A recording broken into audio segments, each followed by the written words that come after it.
Medicinas para todo tipo de enfermedades son creadas diariamente, pero, siendo la salud lo más importante, ¿cómo se puede saber exactamente lo que tienen las medicinas para poder atacar a tu enfermedad específicamente? Mucha gente sufre más que la enfermedad por tomar una medicina que tenga algún medicamento que empeora tu situación por falta de precisión de datos. Para eso, se ha seleccionado una tableta multivitamínica de una compañía y se comprobará la cantidad de hierro que aparece en el empaque. Con el método de colorimetría, se podrá comprobar si el medicamento cumple con sus especificaciones. La colorimetría es un método químico para determinar la concentración de compuestos. Mide la absorbancia de longitudes de onda particulares de luz por una solución específica. Tiene tres filtros, rojo, verde y azul, e ilumina una fuente de luz para pasar por los tres filtros. Al pasar por los filtros, mide la absorbancia de la solución y, en relación con la ley del Beer-Lambert, sabemos que la concentración de un solito es proporcional a la absorbancia. Es decir, mientras más fuerte sea el color, más concentración del soluto. Para medir hierro, medimos su color con un colorímetro y podemos determinar su absorbancia y asimismo su concentración. El hierro y fenantrolina son tóxicos y dañinos al medio ambiente porque los dos tienen un pH de menos de 3. Dado su pH, es importante neutralizar el ácido con un base. La carrera de técnico de nivel superior de análisis químico forma profesionales cuya orientación es dirigida en el ámbito industrial a los análisis de minerales. En esa carrera, ellos sugieren y recomiendan neutralizar con soda cáustica hasta que el pH llegue a un aproximado de 8. Para la fenantrolina, en base de la Universidad de Costa Rica, el procedimiento de limar residuos con fenantrolina sea de acuerdo con las leyes locales, adecuadas y aprobadas y igualmente obedecer las normas mexicanas. La norma oficial establece los límites máximos permisibles de contaminantes en las descargas de aguas residuales en aguas y bienes nacionales. Es sumamente importante manejar los residuos de manera correcta para no dañar al medio ambiente. Aquí se utiliza la espectrofotometría de absorción molecular. Se usa la reacción entre el ion férrico y el ion tiosinato para formar tiosinato férrico. Se denomina la medida de absorbancia a una determinada longitud de onda y concentración del complejo utilizando la ecuación de Lambert-Beer. Utilizando varias muestras de concentración conocidas, se mide su absorbancia y se realiza una curva de calibración usando el espectrofotómetro. Esta se utiliza para analizar las demás muestras de concentración de hierro desconocida. Según análisis experimentales, la longitud de onda que se utiliza para esta determinación es de 660 nanómetros. Análisis gravimétrico. El método de análisis gravimétrico es un método químico de análisis básico de la medición de masa de una sustancia. Este método es muy exacto y mucho más barato que de los demás métodos de análisis. El método gravimétrico se caracteriza como un método clásico de análisis químico ya que se aplica mediante una reacción química o reglas de la química. Para poder hacer este análisis gravimétrico se recomienda producir una reacción química de tipo precipitación, que es uno de los tipos de análisis gravimétrico y es el que más se utiliza. Aunque existen varios tipos de análisis gravimétricos, que es el método de volatilización, método de extracción y método de precipitación química. Gravimétrico por precipitación es el más recomendable, y por eso es el que voy a explicar a más detalles. Primero, para un análisis gravimétrico de precipitación, se prepara una disolución que se ajusta a las condiciones de la disolución. Se hace el precipitación, se debe ser insuficientemente insoluble, digestión, cual añade otro material para retirar el material de la solución, filtración, por si acaso, lavado para lavar impurezas, secado, después el pesado y al final el cálculo. Tipo de análisis, tenemos una disolución en la cual tras adicción de un reactivo provoca una reacción y creará un precipitado insoluble, la cual nosotros vamos a tratar como nuestro analito, por lo cual la vamos a pesar para poder hacer los análisis necesarios. De volatilizado, este método solo se utiliza cuando el material que deseamos analizar suele cambiar de fase gaseosa muy fácilmente y también cuando quieres limpiar la fase, cuando tiene humedad o alguna fase y que quieras limpiarlo. También se puede formar un compuesto volátil. Consiste en volatilizar el material utilizando un destilado, es decir, separar los materiales que se utilizan con los que no se volatilizan. Entonces nosotros podemos determinar la masa por la diferencia antes de volatilizar y después. Y es recomendable en el uso del hierro para separar el hierro de algún líquido o humedad. No es recomendable para el uso de hierro, pero es importante saber, el método de extracción solo se utiliza para situaciones muy específicas y determina el material de una mezcla de soluciones o productos orgánicos, como proceso de cuantificar de cualquier diferencia de material, como todos los procesos gravimétricos que hemos visto.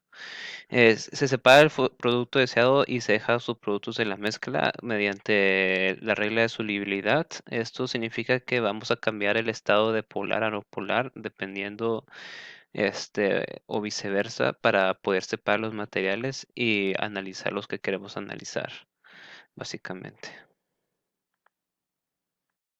La ley de Beer expresa la relación entre absorbancia de una especie en solución homogénea. Esta es directamente proporcional a su actividad óptica, longitud de paso óptico y concentración. Es una relación empírica que relaciona la absorción de luz con las propiedades del material atravesado, como se observa en la imagen.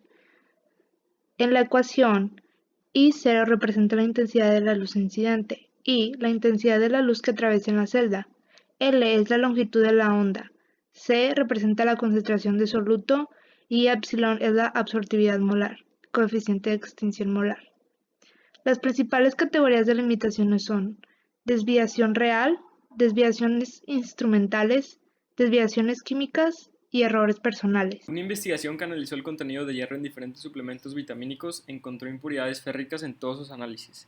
Estas impuridades excedían las limitaciones de la FDA de un 2% en este tipo de suplementos y en algunos casos este porcentaje se excedía en un 58%. Igualmente se encontró que la cantidad de los compuestos férricos que contenían estos suplementos no coincidía con los parámetros que afirmaba la compañía productora. Para esto se usa un análisis de inyección secuencial en el que se utiliza una reacción entre fenantrolina y hierro que resulta en un complejo con una absorbancia máxima de 512 nanómetros. Después se utiliza un detector especial para determinar una curva de calibración, que es lineal en este rango. Utilizando estos valores y la curva de calibración obtenida, se puede lograr determinar el valor total del hierro en una cápsula vitamínica. La norma oficial mexicana Etiquetado de Medicamentos y Remedios Herbolarios establece los requisitos que deberá contener el etiquetado de los medicamentos y los remedios herbolarios que se comercializan o suministran en el territorio nacional. Su objetivo es establecer con precisión su correcta identificación en el mercado para su venta y suministro, así como para orientar y advertir al usuario sobre él. Dichos textos deberán ser autorizados y entregados por la Secretaría de Salud. Aún así, no se les exige informar a los usuarios sobre los efectos secundarios, también conocidos como reacciones adversas a medicamentos RAM, que pueden producir los fármacos. De acuerdo con el Programa Internacional de Vigilancia de Medicamentos de la Organización Mundial de la Salud, se estima un predominio de efectos secundarios en la población que varía de 0.7% a 35%. Las RAM son causas de hospitalización de hasta 8% de los pacientes. En México existe un programa permanente de farmacovigilancia donde los médicos de instituciones públicas o privadas deben notificar las RAM que ocurren, y los propietarios del registro de medicamentos deben hacer reportes periódicos de seguridad, pero ambas estrategias oficiales sufren fallas y no cumplen su función correctamente. Responsabilidad social corporativa han sido un testigo del crecimiento significativo en la última época. Una de las labores que tiene la industria farmacéutica es que las farmacéuticas deben tomar todas las acciones posibles para mejorar sus servicios y responder a las preocupaciones de la sociedad de la manera que generen una mayor confianza social. Las compañías farmacéuticas deben comunicarse con sus partes interesadas sobre sus actividades para atraer atención pública significativa y poder resolver problemas más rápidamente y ser más claro con los cambios de esa área manufacturera con el objetivo de mejorar los precios de medicamentos muy altos y acceso a los medicamentos que van a salvar de vida para las poblaciones pobres. Y la batalla contra las drogas falsificadas. También identificar los efectos secundarios de las drogas que son manufacturadas. Gravimetría es un análisis muy importante, ya que la gravimetría se proporciona un análisis extremadamente preciso. De hecho, el análisis gravimétrico se utiliza para determinar las masas atómicas de muchos elementos de la tabla periódica con una precisión muy precisa si se hace muy bien, de 6 cifras. La gravimetría proporciona muy poco espacio para el error instrumental si se usa bien y no requiere una serie de estándares para el cálculo desconocido, por lo cual se utiliza muchas veces y no requiere un equipo muy caro. Funciona para saber la masa concentración de un material dentro de una solución, mediante muchos métodos de separación de dicha solución u otros métodos como los explicados anteriormente. El problema de la gravimetría es que tienes que ser muy hábil en el laboratorio para que salga bien. Necesitas tener todo impecable y que todo lo sigas a su orden y a su regla.